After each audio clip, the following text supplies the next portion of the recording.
The US President Donald Trump has insisted that the United States has one of the world's lowest coronavirus mortality rates. The remarks come as the death toll from COVID-19 in the US exceeds 140,000. That's the highest death toll in the world. Figures from the Johns Hopkins University show the US has the 7th highest coronavirus mortality rate in the world, with 42 deaths per 100,000 people. But in an interview with Fox News, President Trump dismissed that figure. I think it's the opposite. I think we have one of the lowest mortality rates in the world. We're going to take a look. We had 900 deaths on a single day. We will take a look. This week. Ready? You can check it out. Could you please get me the mortality rate? Yeah. Kaylee. As Dr. Burks points out, and this is Number one low mortality rate. Chris Wallace interviewing President Donald Trump there in an interview that's got a lot of attention there in the US. So in that interview, the President also refused to say if he would accept the results of November's election. Chief Foreign Correspondent Philip Williams joins us now from Washington. Phil, g'day. You would have seen a lot of interviews with Donald Trump over the last several years. A couple of people are saying that that is the one that people should take note of for the effectiveness of the journalists in terms of the approach to questioning the president. What did you make of that overall, first off? Yes, this was Chris Wallace, and remember, he was the moderator for the first debates at the last election and did a fantastic job.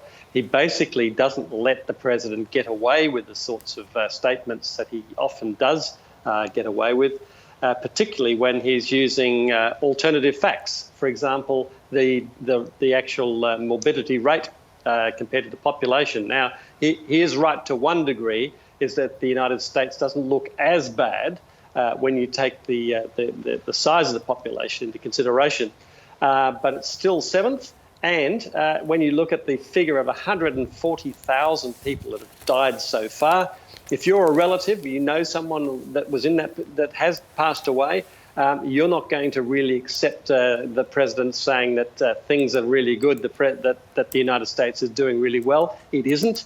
There's probably between 60 and 70,000 new cases today. We don't get full reporting because it's still a Sunday here. And even today, you know, we've got Florida, 12,000 new cases. We've got Arizona, 147 deaths. That's a high figure. You've got all sorts of bad figures coming out, even from states that weren't recording such bad figures. Louisiana, that's now in a bad state. And also LA, the mayor of LA said he is very close to considering shutting the whole city down again. So it's not looking anywhere near as rosy as the president says. But that's been his constant message, that it's not so bad, things are okay, because, of course, he doesn't want an election year to be facing the reality of the pandemic when what he wants is to see a rosy economy so that he thinks he's got a chance of getting back in. Although, of course, I can imagine your next question, which will be, will he accept the result of that?